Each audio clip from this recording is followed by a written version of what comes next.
13 years ago, I got a phone call from my friend Tim Dunn, who I've mentioned before, and he said, I have a friend that I think you need to know, and his name is Mike Farris. And he said, Mike has this idea about using Article 5 to save the country. And I knew what Article 5 was, so that sounded interesting to me. But he said something else that has proven to be much more important than that. And considering we are a Convention of States organization, hard to imagine what could be more important than that. But what he said is, you guys are going to be great friends. And that's proven to be true. Mike Farris, to me, has become a mentor, a brother, a partner, a co-founder. If there are bullets flying, he's the guy that I'm calling. I would go to him, and it's such a blessing to have somebody like him in my life. You know, another person who's part of my personal journey to being saved, to salvation.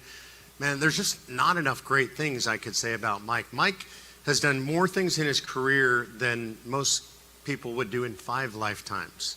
You know, he was the founder of HSLDA, the Homeschool Legal Defense Association.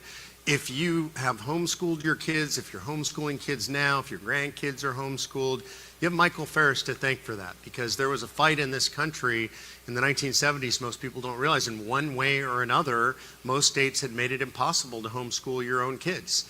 And Mike said, you know, that's just unjust. He was a young lawyer at the time with a growing family, and he said, this is wrong, it's unconstitutional, we're going to fight against it, and he did. I want you to think about the time of our history when Michael did this. For us, it's easy to imagine that you could talk to people all over the country and set up a network of people. We have email distribution lists, we have chat, we have mobile phones that we can pick up and call anybody. We have the internet. None of that existed. Michael built this Homeschool Legal Defense Association, this network all over the country, and the high-tech gadget of the time was the fax machine. It's really hard for me to imagine. And so he did this with grit, with determination, and a firm reliance on God. He founded Patrick Henry College. If you guys don't know about it, one of the best fundamental Christian colleges in the nation. Kids can go there, get a great education before they head out in the world. Because a lot of his kids end up at Harvard Law School. We're trying to richen that pool with people who actually believe in God and the American founding. A lot of the kids end up there. A lot of his kids have ended up clerking for the United States Supreme Court. Not for Ketanji Jackson Brown, just to clarify, for the good justices. Michael has coached teams to the moot court championship more times than you can count. Michael has argued cases at the Supreme Court. Michael co-founded Convention of States with me. Michael left Convention of States and became the president of Alliance Defending Freedom, where he oversaw 13 cases going to the Supreme Court. 12 of them he was victorious. One of them the Supreme Court just made the wrong decision. I don't know what their problem was. And he was co-counsel on the Dobbs case, overturning Roe versus Wade.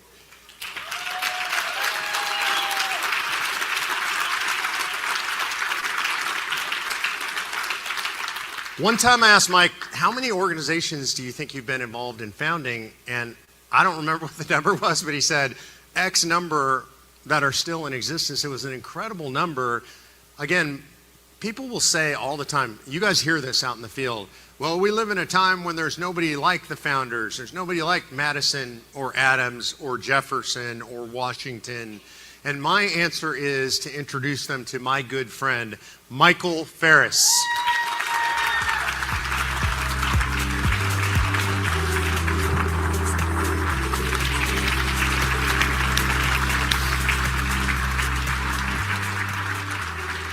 Well, you heard a lot of stuff that I've done, and the fact is I'm old.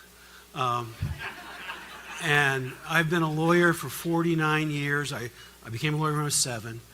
And I have been, next year will be my 50th year of being a lawyer, and this is the 250th anniversary of the United States. So I've been a lawyer for 1/5 of the history of the United States.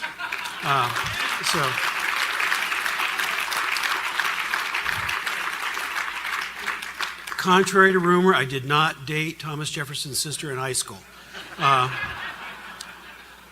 I have worked on dozens and dozens of issues, but I want to talk about 3 issues that I believe are of paramount importance where I've devoted years of my life. One, as you've heard, in fact, you've heard all 3 of them mentioned already, but I'll give them to you 1, 2, 3, is the legalization of homeschooling, reversing Roe versus Wade, and calling the nation's first Article 5 convention to rein in the abuse of power by the federal government. Now, what I want to do is to give you lessons I learned and that we can learn from the first 2 efforts that took 25 years approximately to legalize homeschooling, 50 years approximately to reverse Roe versus Wade, and lessons from those perseverance, long-term efforts to talk about how we should persevere and why I believe ultimately we're going to win, just like we won in those other cases. And so we're now in about our 13th year of the COS movement. So in terms of big, long-term, nation-changing kind of activities, we're about middle-aged. You know, I hope we get done in 2 years. I think it'll take a little longer than 2 years. I don't know exactly.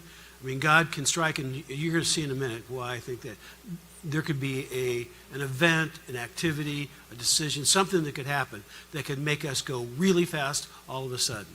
And we have to be prepared for that. But let's just for a minute talk about each of these 2, homeschooling and Roe versus Wade, to see what the lessons are that we can learn from those things. Now, whenever I start thinking about the early days of the homeschooling movement, I tend to end up thinking about North Dakota, because I argued more cases in the Supreme Court of North Dakota than any other state. They were just persistently hateful toward homeschoolers and vengeful and not very bright, frankly. One prosecutor wrote in his brief at the Supreme Court of North Dakota that the reason that homeschoolers needed to be taught by certified teachers is how else are they going to learn lessons from bullies on the playground, and how else are they going to get their eye examinations? Now, a few of you are approximately my age. You remember in grade school where we do these little eye things and they had the E and, okay, you remember that. So, but to say that, well, the bully on the playground, what I wrote in the brief as responding is, one can only hope that the prosecutor doesn't mean that the certified teachers are the bullies on the playground.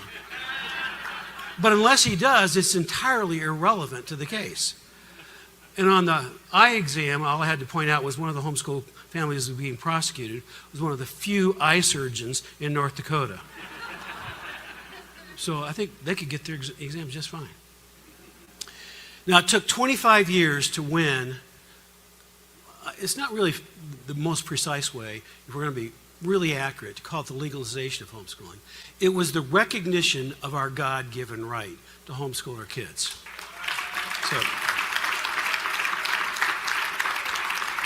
So how do we do it?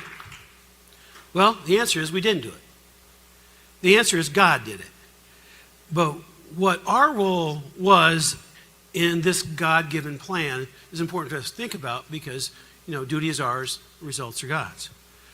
Well, they're not always the same. They're not the same elements in each of these 2 stories. I was born in Arkansas, so I can say this. I'm fixing to tell you. And by the way, you know what you call a person from Arkansas who marries a person from Oklahoma? Social climber. And so now I'm from Arkansas, so I'm okay. I married a girl from Pennsylvania. But we had good litigation. We went after them. We had terrific grassroots legislative actions, plans, and people. We were at it in that zone.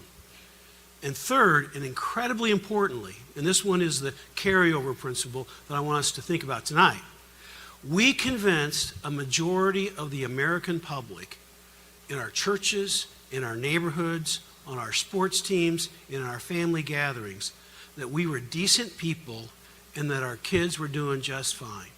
If people didn't believe that kids were doing just fine, the recognition for homeschooling would not have happened in this country, because people care that kids are doing just fine.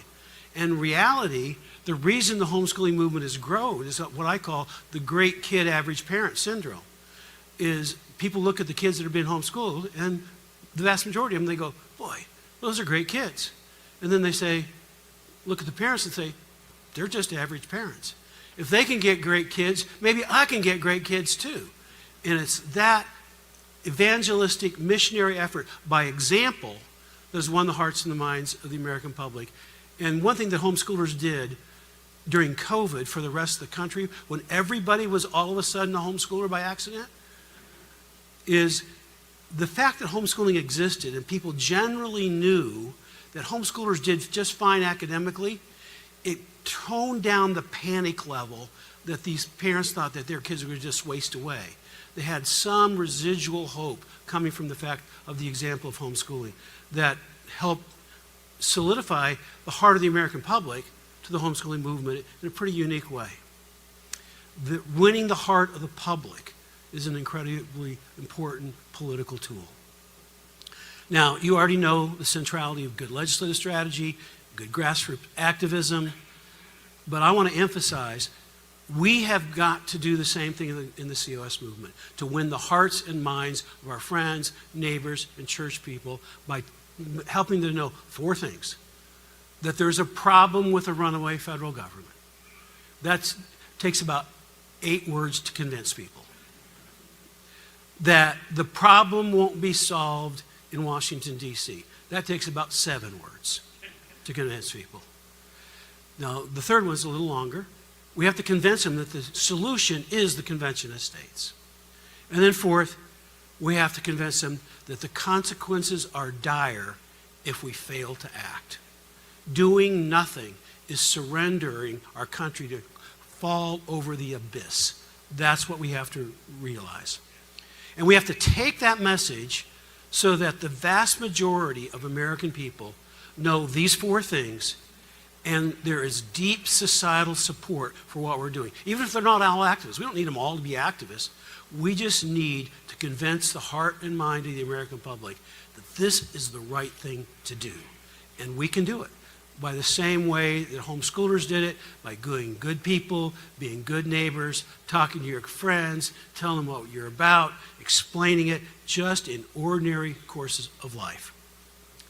I want to turn now to the second long-term thing, and that's Roe versus Wade. And to say it precisely, to give you my role, I was the president and CEO of Alliance Defending Freedom. ADF was co-counsel to the state of Mississippi, the Attorney General of Mississippi. Erin Hawley, Josh Hawley's wife, who works for ADF, I hired her. I'm not stupid. I know how to hire a good...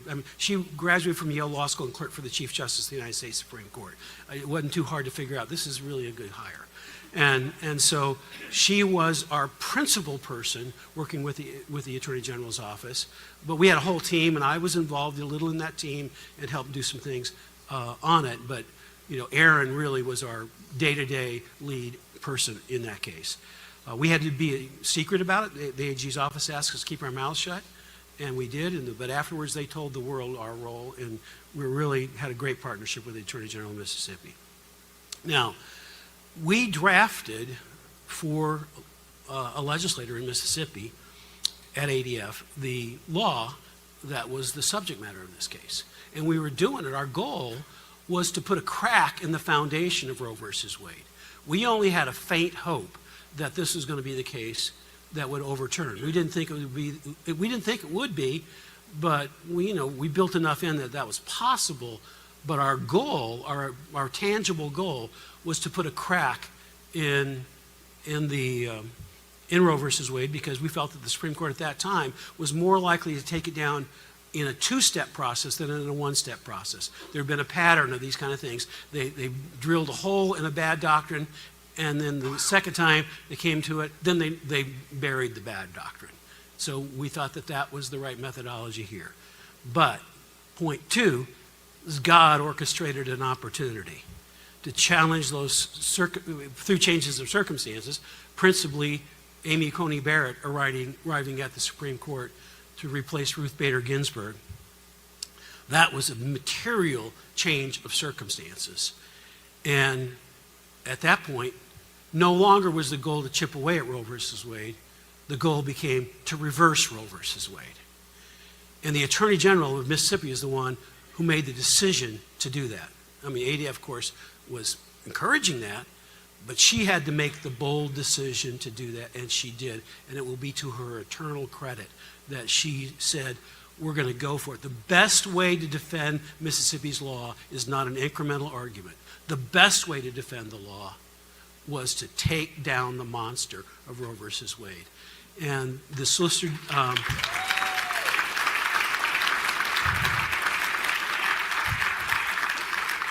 the Solicitor General of Mississippi argued the case. He did it. He was absolutely stellar. I mean, it was perfect. I mean, I've been a moot court coach. I've coached 12 national championships, 1 world champion. I'm picky about oral arguments. I thought his was pitch perfect. And I had the privilege of leading a party that night. We invited 500 of our closest friends the night of the argument. And the mood in the room is, it's over. Now, we didn't know that for a fact, but we knew it in our spirit. And we were, in fact, right about that. The Lord did do that. Now, it's easy for you to understand what I'm about to say next relative to Christian education and getting rid of abortion. God was central to that, and God delivered those victories. So how can we think, what's the arrogance to say that, what's our basis for thinking that God will deliver the victory on the Convention of States issue? What is about this that has that kind of parallel to Christian education and the right to life? Well, here's the parallel. And the bottom line is this.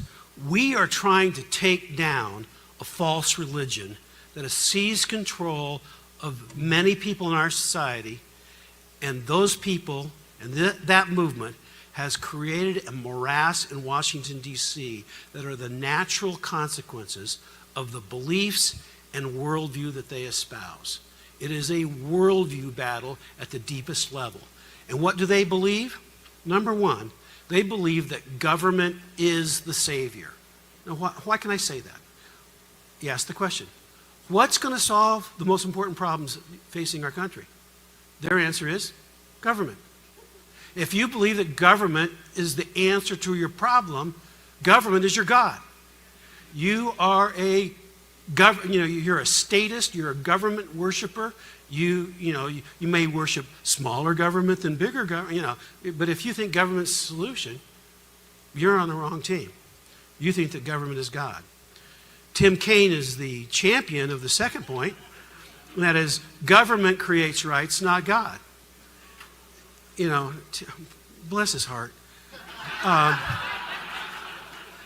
want to thank Tim Kaine for helping elect it's not happened yet, but I am Baptist by background in theology. I'm not the son of a prophet, nor a prophet, and I've run nonprofit organizations for about 50 years.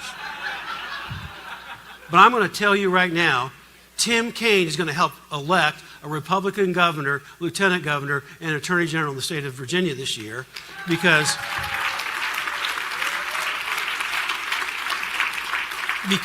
the public gets to see the central heart of the Democratic Party. And the central heart of the Democratic Party is government, not God, creates rights. Which means if government creates rights, they're not rights. They're privileges. Because what man can create, man can take away. Number 3, this false religion teaches that people are free. I was going to say men are free, but they get all upset about that. People are free to define in their own way marriage and gender, which means God's definitions of marriage and God's definition of gender are not the same. By the way, if anybody asks you, well, I'm not a biologist, so I can't tell you what gender is. I have a son who's a PhD in biology from Notre Dame. He's a geneticist at the Mayo Clinic, and he can answer the question for you if you're interested. Number 4, man is free to define right and wrong, including the rightness of using violence to silence your political opponents. That's the philosophy that we are trying to dismantle. How deep is this philosophy buried in our country? In 2022, there's a formal study that 45% of college students in this country believe that it is permissible and acceptable to use physical violence to silence what they define as hate speech. Hate speech meaning things I disagree with. The philosophy that I've just described for you is categorically anti-American, un-American. They want to destroy America. Now, people will think, well, that's overstating it. You know, they just want to love America in their way. You want to love America in your way. The reason I can say this boldly without any nuance is this. The core of America is not geography or the government or the society. America was founded on a cluster of ideas. This nation was founded on ideas and ideals and principles. That is the core of America. Those ideas are what this is all about. And when a group sets out to destroy those ideas and principles as the controlling philosophy of our government and the guiding light of our society, they are trying to destroy America, per se, end of sentence.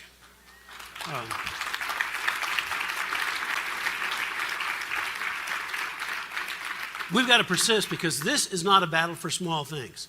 This is the battle for the survival of the most fundamental truths that define us as a nation and as a people. Are we one nation under God? Do we believe that the purpose of government, as said in the Declaration of Independence, that the purpose of government is to protect our God-given inalienable rights? Are we a nation that, are we a nation that believes that the goal of government is to tear down the philosophy that oppress the masses and redistribute wealth and power? Those are the alternatives. One is America, one is most definitely not. These are not arguments about differing means to the same end.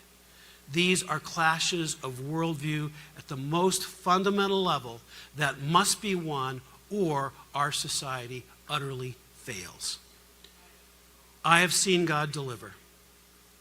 I'll give you one example. I'm going to go just a little over time, but not much. The 1994, Democrats were in control of both houses of Congress. Bill Clinton was president of the United States. And a guy named George Miller, a congressman from Contra Costa County, California, where my wife and I were recently married, as long as recently includes 1971. And so George Miller put a provision in the big education bill of that year called H.R. 6 that said in order to teach any school, any class in America, all forms of education, you had to be a certified teacher. Now, the NEA, of course, wanted this, but the second reason it wasn't in the bill is the NEA had a resolution that if you're a certified teacher, you had to be a dues-paying member of the NEA. Just go figure what they're really after. And Dick Armey, a Republican from Texas, was on the committee, and he saw this provision coming through committee, and he moved to strike it in a markup provision in the committee, and he got voted down on a straight party line vote. He called me afterwards and said, do you think that I was right in my analysis? Is this a bad deal for homeschoolers? It certainly is, and it's a bad deal for Christian schools, and it's a little bit of a bad deal for public schools. And we took after it. And, we didn't, as Mark said, we didn't have any of the technology. In fact, Mark, I don't think we had fax machines yet. I was a young lawyer before I had a copy machine. We used carbon paper to make copies. That's how old I am. And anyhow, we went after it. And Newt Gingrich later told me that by his count and his estimate, we delivered 3 million phone calls in 8 days. Dr. Dobson, Focus on the Family, helped us deliver a whole bunch of those. Marlon Maddox, his radio show, delivered a bunch. But we did mail, we did telephone trees, we did all kinds of things that we could think of. We wish that Al Gore had invented the internet earlier. But we crushed them. we knew from all the calls coming in that we were going to win. The morning of the vote, Dick Armey had an amendment that was going to be voted on, and we were going to strip that out, and we're going to win. I was getting dressed. I was getting ready to drive into Washington, D.C., about an hour from my house to the Capitol, and I was just on cloud nine, and I got a call from Dick Armey's chief of staff. Said, Mike, we got a problem. I said, what's the problem? He said, well, there's a group that gets federal funding for certain educational things in their private schools, and they're afraid that the way we worded the Army Amendment, it might mess with their schools. And I said, oh, that's easy to fix. And he said, yeah, that'd work. But the procedure won't just allow you this to just make an amendment willy-nilly like that. We have to get a waiver from the Rules Committee to do that. And I said, well, how do we do that? And he said, well, we've got to get the chairman of the Rules Committee, who is from Massachusetts, we've got to get calls to him from Massachusetts right now to get a waiver. His name was Joe Moakley. We got to get Joe Moakley a ton of calls from Massachusetts right now asking for a waiver from the rules. And I said, okay. So I called the head of the Massachusetts homeschool group. I told her what the deal was. She said, I don't understand it, but we'll do it. And at that point in time at HSLDA, we were getting as many calls as the congressional office. Our phones were ringing off the hip. Every time somebody would connect with their office, they'd call us and tell us what they'd learned. And it was overwhelming us. And we had about 40 staff at the time, and we told 20 of them to keep doing their regular jobs because we had other stuff to do, and 20 of them to answer the phones. And one lady that's supposed to answer the phone was Barbara, and she stepped away from her desk for just a minute. My daughter, Jamie, was 16 at the time, was a graphic artist. She graduated from high school, was a National Merit Commended Scholar at 15. And Jamie is sitting there, and she heard Barbara's phone ringing and ringing and ringing and ringing. And something in Jamie's heart said, go answer the phone. She'd been specifically directed not to answer the phone. She did it anyway. And it was Joe Moakley's chief of staff. If she had not answered the phone, it would have gone to voicemail, which was full. And we'd have never, ever gotten the message. And what would happen if this had been delayed while we try to get the rule to get it right? The NEA had time to gear up. We took them by surprise and delivered an overwhelming force in 8 days. But give them 6, 8, 10 weeks, the battle would have been on. There was no guarantee, and everybody knew it. There was no guarantee if this was delayed. So Jamie transferred Joe Moakley's chief of staff to me. He said, we're sick and tired of these phone calls. What do we do to get rid of these phone calls? I said, you're sick and tired of the phone calls? We're sick and tired of the phone calls. Everybody's sick and tired of the phone calls, but there's only one way to get rid of the phone calls. You got to take the vote today. And you got to give Army a waiver of the procedural thing to get the right version of his amendment on the floor. He said, I understand. He didn't say, we'll do it. He just said, I understand. If you were watching C-SPAN, a few minutes later, Joe Moakley walked across the well of the House, talked to Dick Armey. They talked for about 35 seconds, 40 seconds, shook hands. About 15 minutes later, they took the vote, and we won 422-1.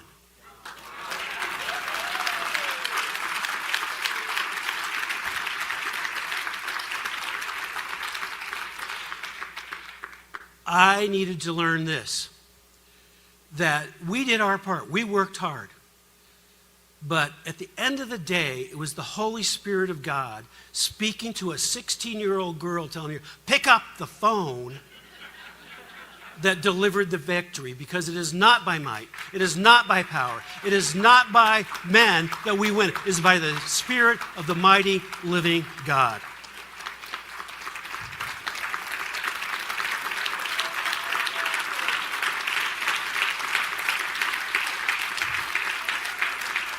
I believe that God has blessed America from the beginning of our country because, at least then, in broad terms especially, our ideals aligned with Him. We had work to do.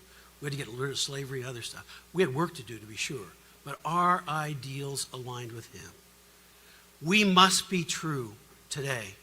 And I believe if we are true to His ideals, we will, in due season, see the deliverance from Almighty God for our beloved country. Thank you so very much.